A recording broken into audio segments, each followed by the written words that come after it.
Hi everyone, welcome back to our YouTube channel. So friends, आज के इस video में हम करेंगे अपना पार्ट 9th, जिसमें हम करेंगे करंट जो जनरल नॉलेज है, आपकी जनरल अवेयरनेस है इंडिया के रिलेटेड। इसमें मैं आपको बता दूँ, आपके इंडिया ज्योग्राफी के रिलेटेड क्वेश्चन आते हैं, हिस्ट्री के क्वेश्चन रिलेटेड आते हैं और साइंस के रिलेटेड क्वेश्चन आते हैं। तो इस टॉपिक को हमने नाम दे दिया general awareness, general knowledge of India. तो ये मोस्ट इंपॉर्टेंट है स्टॉक असिस्टेंट के लिए, फाइनेंस सब इंस्पेक्टर का जो एग्ज़ाम होगा, जेके एसएसबी एग्ज़ाम, किसी में भी इंडिया हिस्ट्री ज्योग्राफी अगर है तो आप इस सेशन को ज़रूर देखें और वीडियो को लाइक और शेयर करना तो बिल्कुल ना भूलें और चैनल को भी सब्सक्राइब कर लें। सो गाइस, जैसा कि आप सबको पता है कि हमारी एक ई बुक की फॉर्म में एक हमारी बुक है वो लॉन्च हो चुकी है टेलीग्राम पे, जम्मू कश्मीर की, जो जिसमें 100 MCQs की PDF है पूरी, वो मैंने कल की आपको प्रोवाइड कर दी है। तो उसको आप ज़रूर डाउनलोड कर लें, हमारे टेलीग्राम पे ज्वाइन करें अगर आपने अभी तक डाउनलोड नहीं किया है। डिस्क्रिप्शन बॉक्स में आपको टेलीग्राम मिल जाएगा और उस PDF को जितना शेयर होगा उतना शेयर उसको ज़रूर करना, क्योंकि वो सभी एस्पायरेंट्स के लिए हेल्पफुल है जो भी JKSSB एग्ज़ाम की तैयारी कर रहे हैं, चाहे वो स्टॉक असिस्टेंट के हैं, चाहे वो फाइनेंस सब इंस्पेक्टर के हैं, या फिर फाइनेंस अकाउंट असिस्टेंट के हैं। क्योंकि उसमें मैंने इंपॉर्टेंट MCQs किए हैं, तो मैं अपना जो उसका 2.0 पार्ट होगा उसको भी मैं ज़रूर करूँगा, क्योंकि उस पर भी हमारा काम अब जल्दी स्टार्ट हो जाएगा। क्योंकि जब तक JKSSB के एग्ज़ाम होंगे तब तक हम उसको कवर करते चलेंगे और हर एक एग्ज़ाम के लिए इम्पोर्टेंट रहेगी गाइस। तो चलिए मैं चलता हूँ आज के क्वेश्चंस की तरफ, क्योंकि आज का सेशन थोड़ा लंबा है। तो वीडियो को एंड तक ज़रूर देखना और वीडियो को लाइक भी ज़रूर करना। सो आज का जो हमारा फर्स्ट क्वेश्चन है वो है कि सरगासो सी इज़ लोकेटेड। दोस्तों, एक सी का नाम है सरगासो सी, और वो कौन से ओशियन में लोकेट करता है? क्या वो अटलांटिक में है, क्या वो पैसिफिक में है, इंडिया में है, या फिर नर्मदा देश में है? सो गाइस, आपको ये चीज़ें भी याद रखनी है कि कितने ओशियंस हैं, ठीक है। इनके चीज़ों के बारे में याद रखना है कि जो हमारा एशिया कॉन्टिनेंट है वो कौन कौन से कॉन्टिनेंट के अंदर आता है। इस चीज़ को भी आपने ज़रूर ध्यान में रखना पड़ता है, ठीक है।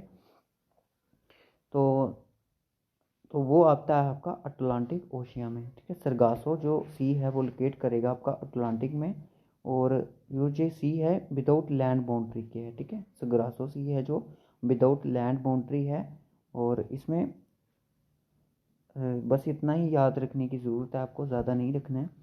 उसके बाद नेक्स्ट क्वेश्चन आता है कि attack attack on the Chittagong Armori was lead by. तो किसके द्वारा ये लीड की गई थी? आपकी चिट्टागोंग आर्मोरी वाज अटैक था जो, क्या ये भगत सिंह के द्वारा की थी, राजगुरु सुखदेव, या फिर सूर्य सेन? तो जो इसका राइट ऑप्शन मैं आपको सबको बता दूं वो है आपका सूर्य सेन। और सूर्य सेन जो लीडर थे, जो कि इस टाइम इन पे अटैक लीड किया गया था। और इनको एक इम्पॉर्टेंट चीज़ है आपकी पर्सनैलिटी से रिलेटेड है, वो है कि इनको मास्टर दा बोला जाता है। क्या बोला जाता है? Master the. तो याद रखना, इनको मास्टर दा बोला जाता है। कहाँ पे? बंगाल में, ठीक है। और ये जो अटैक हुआ था ये कब हुआ था? ये 1930 में हुआ था, ठीक है। अब जो ये चित्तागोंग है ना, ये इस प्लेस पे हुआ था 1930 में, बट अभी के लिए ये बांग्लादेश में आपका चित्तागोंग, ठीक है। अभी ये बांग्लादेश में है, ठीक है। ये चीज़ें छोटी छोटी होती हैं, आपको याद रखनी पड़ती हैं। उसके बाद आता है कि उसके बाद जो नेक्स्ट क्वेश्चन हमारा आता है कि विद होम हिज बरगेसी कुरेन एसोसिएटेड। बरगेसी जो कुरेन है वो किससे एसोसिएट करता है? देखिए, आपको एक टॉपिक होगा एग्रीकल्चर डेवलपमेंट के रिलेटेड कुछ, ठीक है। एग्रीकल्चर के रिलेटेड अगर आपको इंडियन इकॉनमी है तो वगैरह इसी तरह का कोई टॉपिक है, तो आपको ये चीज़ भी याद रखनी पड़ती है, क्योंकि फाइनेंस अकाउंट जो फाइनेंस सब इंस्पेक्टर के जो एग्ज़ाम है उनको इंडियन इकॉनमी के रिलेटेड भी टॉपिक मेंशन है, ठीक है। तो जो आपको लास्ट में जनरल सिलेबस में दिए हैं, इंडिगो रिवोल्यूशन के रिलेटेड था, वाइट रेवोल्यूशन के रिलेटेड था, येलो रेवोल्यूशन के रिलेटेड था, या फिर आपका ग्रीन रेवोल्यूशन के रिलेटेड था? तो ये था आपका बुर्गेसी, जो फादर थे वाइट रेवोल्यूशन के फादर थे। और ये जो आपका वाइट रेवोल्यूशन था ये मिल्क और डेयरी प्रोडक्शन के रिलेटेड था, और बुर्गेसी जो फादर माने जाते हैं। तो और आपसे एक इम्पॉर्टेंट क्वेश्चन ये भी पूछा जा सकता है कि मिल्क मैन ऑफ इंडिया कौन है? मिल्क मैन ऑफ इंडिया इनको ही बोला जाता है, ठीक है। मिल्क मैन ऑफ इंडिया कौन है? आपका बुर्गेसी कुरेन है, ठीक है। तो दोस्तों आज शाम को 6 बजे वाली वीडियोस आपको नहीं मिल पाई, तो उसके लिए सॉरी, क्योंकि आज कोई नहीं बना पाए उस पर कोई। तो कल देखेंगे, कल आपको वीडियो प्रोवाइड ज़रूर करेंगे। अपना भी कमेंट ज़रूर दें कि सर किस पे वीडियो लानी है किस पे नहीं, क्योंकि मैं कंफ्यूज हो जाता हूँ। Who founded all India Muslim league, किसके द्वारा ये फाउंड की थी ऑल इंडिया मुस्लिम लीग? तो ये क्या मौलाना अहमद अली द्वारा की थी? ये भी इंपॉर्टेंट क्वेश्चन है। मोहम्मद अली जिन्ना द्वारा की थी, आगा खान या फिर इस तरह के क्वेश्चन हैं जो JK SSB के फेवरेट क्वेश्चन हैं, ठीक है, इनको याद रखना। ठीक है, डायरेक्ट इस तरह से क्वेश्चन नहीं पूछेगी JK SSB, बट आपको अपने तरीके से इन चीज़ों को ध्यान में रखना है। ठीक है, आगा खान जो है इसका राइट ऑप्शन है। ठीक है, आगा खान ने इसको फाउंड किया था और ये हुई कब थी? 1906 में। ठीक है, 1906 में इसकी स्थापना हुई थी। कहाँ पे हुई थी? ढाका में, ढाका में हुई थी। और बस इतना ही याद रखो, इसके रिलेटेड आपको याद नहीं रखना है। उसके बाद डबल क्वेश्चन हो गया may be, attack on Chittorgarh, इसका सूर्य सेन हो गया। उसके बाद जो नेक्स्ट क्वेश्चन आता है वो आता है कि जो यहाँ पे देख ही सकते हो आप क्वेश्चन जो आपके सामने है कि who among the following was the viceroy of India India university act 1904 was passed. तो आपसे पूछा जा रहा है कि उस टाइम के जो वायसरॉय थे इंडिया के, वो कौन थे जिस टाइम ये एक्ट उस टाइम पास किया गया था। तो ये आपसे सिंपल भाषा में पूछा जा रहा है। तो बताइए इसके उस टाइम के, जो मैं आपको बता दूं जल्दी से, आप सोचेंगे उसके टाइम के जो वायसरॉय थे कौन हो सकते हैं। तो देखिए, लॉर्ड डफरिन नहीं होगा, क्योंकि लॉर्ड डफरिन जो था ये 1885 की टाइम की बात है, जब हमारी INC बनी थी, यानी कि इंडियन नेशनल कांग्रेस की स्थापना हुई थी, तब ये उस टाइम थे जो लॉर्ड डफरिन की हम बात कर रहे हैं। ठीक है, तो एक तो ऑप्शन आपसे ये आपका इधर से एलिमिनेट हो जाता है गाइस, इस तरह का ऑप्शन आपका यहाँ से एलिमिनेट हो जाता है। उसके बाद अगर मैं बात करूँ लॉर्ड लैंसोवन की, लॉर्ड मिंटो की, मिंटो तो उस टाइम नहीं था। लॉर्ड कर्जन, ये हाँ सर लॉर्ड कर्जन था। मैंने अपना दिमाग चलाया, मैंने लॉर्ड कर्जन मार्क किया और आप 1 मार्क्स लेके एग्ज़ाम में। ठीक है, तो 1904 में ये हुआ था यूनिवर्सिटी एक्ट। एग्ज़ाम में क्वेश्चन आ सकता है इस तरह का। उसके बाद मेरा नेक्स्ट क्वेश्चन ये आता है, ये वाला जो क्वेश्चन है ये क्वेश्चन आया था JK SSB के एग्ज़ाम में। JK SSB जूनियर सुपरवाइजर के एग्ज़ाम में ये क्वेश्चन पूछा गया था, और ये क्वेश्चन हमारे नोट्स में से ही पूछा गया था कि who among the following has been known as the frontier Gandhi. Frontier Gandhi किसको बोला जाता है? या फिर बुटशा, क्या नाम है, बुटशा बोलते हैं ना उनको, बुटशा किसको बोला जाता है? तो वो आपके खान अब्दुल गफ़र खान थे। ठीक है, याद रखना इस चीज़ को। इनको किसी और नाम से भी फ्रंटियर गांधी भी बोला जाता है, बुटशा भी बोला जाता है, अब्दुल खान गफ़र बोला जाता है। ठीक है, तो बाकी ऑप्शन इनमें से नहीं है। ठीक है, और इनको फ्रंटियर गांधी बोला जाता है। उसके बाद जो नेक्स्ट क्वेश्चन आता है कि ये भी इंपॉर्टेंट क्वेश्चन है, among the following is known as the father of the Indian renaissance.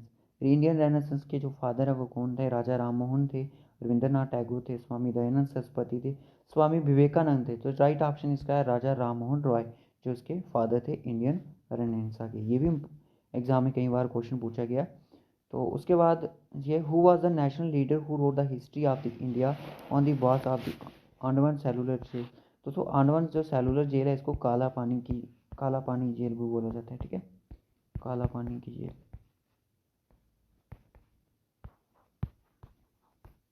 ठीक है, काला पानी की जेल बोला जाता है। तो उस टाइम इस पे ये जो नेशनल लीडर थे उन्होंने हिस्ट्री लिखी थी, उनका नाम था BIR सावरकर। तो इन्होंने जो 1857 में जो हुआ था उसके द्वारा भी, ये नहीं, वो दूसरे पर्सन थे, उन्होंने लिखी थी। बस इसको इतना याद रखना। उसके बाद बोलता है कि when was the first train steamed of in India. First train थी जो स्टीम ऑफ कब हुई थी इंडिया में? तो वो हुई थी आपकी 1853 में। ठीक है, तो ये पूरी एग्जैक्ट डेट की बात करूँ तो 16 अप्रैल को हुई थी। और ये द फर्स्ट पैसेंजर ट्रेन थी जो कि हुई थी आपकी, अगर मैं बात करूँ बोरी बंदर से लेके बोरी, या अपने जब ट्रांसपोर्ट वाला सिस्टम पढ़ा होगा ना उसमें ये क्वेश्चन है। ठीक है, इन मुंबई थाने तक की थी, मुंबई से लेके थाने। उसके बाद नेक्स्ट क्वेश्चन, चलिए नेक्स्ट क्वेश्चन है कि most most of the Cholas temple. Cholas जो टेम्पल, चोला टेम्पल हैं वो डेडिकेट किस भगवान को करते हैं? विष्णु को करते हैं, शिवा को करते हैं, ब्रह्मा को करते हैं या दुर्गा को करते हैं? तो ये करते हैं आपके शिवा को, ठीक है, याद रखना। अब आपसे पूछा है कि name the Buddha belong to. Buddha जो है बिलोंग किससे करता है? तो वो आपका क्या गंत्रिका से करता है, मौर्य से करता है, शक्या से करते हैं या कुरु से करता है? तो वो करता है आपका शाक्या से। किससे करता है? शाक्या से। और जो बुद्धा हुआ था, जो बुद्धा था, ये बोर्न हुआ था लुम्बिनी में। कहाँ पे? लुम्बिनी में, ठीक है। और जो नेपाल, शाक्या जो है नेपाल में है, ठीक है। Nepal was the leader of Shakya clan, इतना याद रखो। उसके बाद जो नेक्स्ट क्वेश्चन आप अपनी स्क्रीन पर देखिए, बताइए अगर इसका आंसर आपको पता है, क्या आंसर हो सकता है इसका? सर ने हमसे क्वेश्चन पूछा है कि the great Himalayan national park in which state? Great Himalayan national park है जिसका नाम है, वो कौन सी स्टेट में? तो दोस्तों जैसे कि आपको पता है जो हिमालयन स्टेट्स कौन कौन सी है, हमारी जम्मू कश्मीर है, अरुणाचल प्रदेश है, सिक्किम है, हिमाचल प्रदेश है, उत्तर प्रदेश भी आपकी आती है, ठीक है। तो कौन सी स्टेट में है? जम्मू कश्मीर में है। तो हिमालयन स्टेट नाम तो नहीं सुना, ये यहाँ पे डिलीट कर दिया मैंने। हिमाचल प्रदेश इसका राइट ऑप्शन हो जाएगा।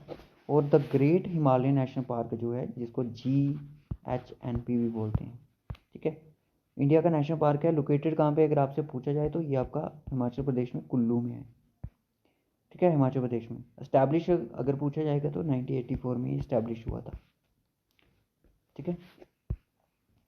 उसके बाद आपसे पूछा जाएगा कि नेक्स्ट क्वेश्चन है कि who among the which among the following is an example of solid sol? Solid sol की इनमें से कौन सी एक एग्जाम्पल है? Milk of magnesia, foam, coloured gemstones, रबड़ है, क्या है फिर? तो ये एक टाइप ऑफ सॉलिड है जो है आपका गैमस्टोन है, कलर गैमस्टोन है। तो सॉलिड सोल की एक बेस्ट एग्जाम्पल है। उसके बाद एक नेक्स्ट क्वेश्चन और आता है कि which constitution articles define the municipalities? कौन सा इनमें से एक कॉन्स्टिट्यूशन है जो कि आपको बताता है म्यूनसिपलिटीज़ के बारे में? टफ से टफ क्वेश्चन इसी तरह से आएगा, ज़्यादा क्वेश्चन नहीं आएगा।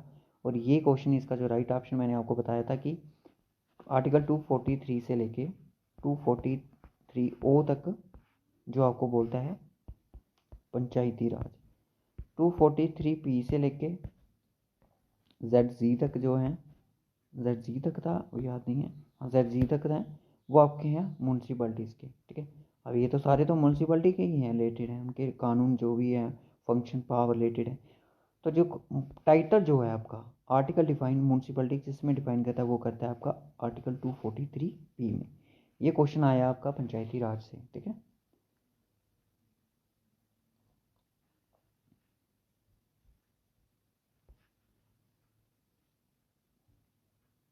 उसके बाद नेक्स्ट क्वेश्चन आता है how many India state share their boundaries with Nepal? कितनी सारी जो स्टेट्स हैं इंडिया की वो बाउंड्री को शेयर करती हैं नेपाल के साथ? 3 है, 4 है, 8 है या 5 है? फिजिकल पॉलिटिकल डिवीजन से इंपॉर्टेंट है। तो दोस्तों इसका राइट ऑप्शन मैं आपको बता दूँ 5 स्टेट्स हैं। सर के नाम क्या, उनके नाम कोई पता है? जी हाँ बिल्कुल पता है। बिहार है आपका,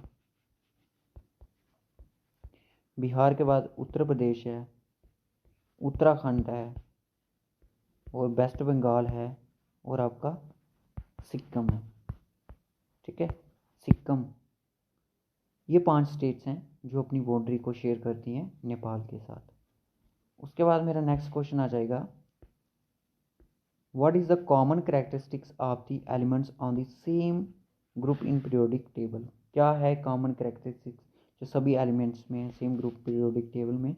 electrons in outermost shell, total number of electrons, total number of protons, atomic weight. तो इसका जो राइट ऑप्शन है एटॉमिक वेट तो करेक्टरिस्टिक्स नहीं है, टोटल नंबर ऑफ प्रोटॉन्स भी नेम नहीं है, शेल्स जो हैं इलेक्ट्रॉन्स की वो इनकी इंपॉर्टेंट है। उसके बाद मेरा नेक्स्ट क्वेश्चन ये आता है which of the following qualifications are laid down by the constitutions of a person to be appointed as a governor of the state? जब एक गवर्नर को अपॉइंट करना होगा किसी स्टेट में तो उसके लिए क्या क्या क्वालिफिकेशन होनी चाहिए? एक तो वो इंडिया का सिटीजन होना चाहिए, तो यहाँ पे नन ऑफ द अबव गया, ठीक है। He must be complete age of 35 होना चाहिए। He shall not belong to the state where he is appointed, state से नहीं होना चाहिए, यहाँ पे उसको पॉइंट किया जाए, ऐसा कुछ भी नहीं है, ये गलत है। ऑप्शन आपका B is the correct option. Okay, उसके बाद मेरा नेक्स्ट क्वेश्चन ये आता है कि earth is at maximum distance from the sun on.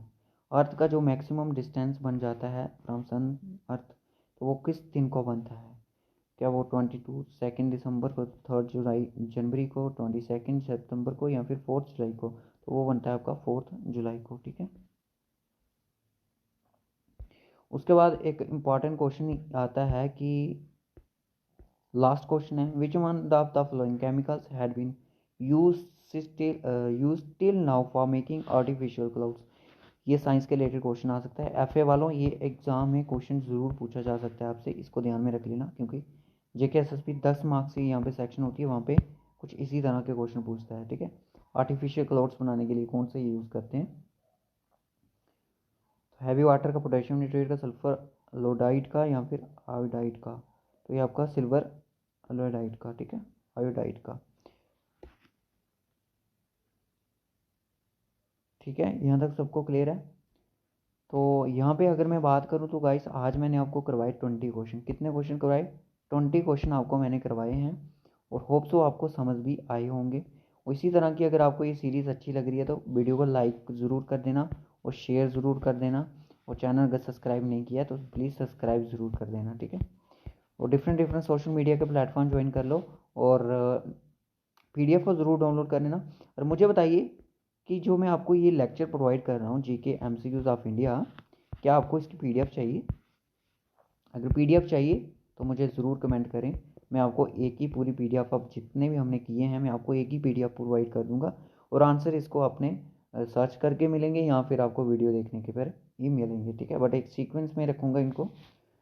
सो रखूँगा मैं इस वीडियो को यहीं तक, फिर मिलूँगा आपसे नेक्स्ट वीडियो में। तब तक के लिए bye bye, take care and good night all of you. और सोना नहीं, अभी अपनी तैयारी करो, क्योंकि इस लेक्चर के बाद आपको गुड नाइट है। ठीक है, तो अपना टाइम टेबल ज़रूर बनाएं, क्योंकि अभी थोड़े जो दिन है, मैं आपको बता दूं, एफए का एग्ज़ाम दिसंबर में नहीं होना है। एफए का एग्ज़ाम दिसंबर में नहीं होगा, वो होगा आपका जनवरी में। और दिसंबर में आपको मे बी इन्फॉर्म, यहाँ पे 99% चांस है कि दिसंबर में आपको शायद आपको JKSSB बता दे कि एफए का एग्ज़ाम कब होगा। मे बी OMR शीट पे होगा ये, एफए का एग्ज़ाम कब होगा। अपनी तैयारी ज़रूर रखें, और प्रैक्टिस करें जितनी आपसे हो सकती है, अपने से ज़्यादा प्रैक्टिस करें। और जैसे ही स्टॉक एक्सचेंज इनका सब इंस्पेक्टर का ख़त्म होता है, तो मैं स्टॉक एक्सचेंज के लिए लेक्चर लाऊंगा। ये लेक्चर भी स्टॉक एक्सचेंज के लिए इंपॉर्टेंट है। जैसे मैंने बोला था, मैं अलग अलग प्लेलिस्ट बनाने की कोशिश करूँगा, मैं प्लेलिस्ट बनाऊँगा आपके लिए, आप प्लेलिस्ट चेक करते रहना। ठीक है गाइस, तब तक के लिए bye bye, take care and good night वाला।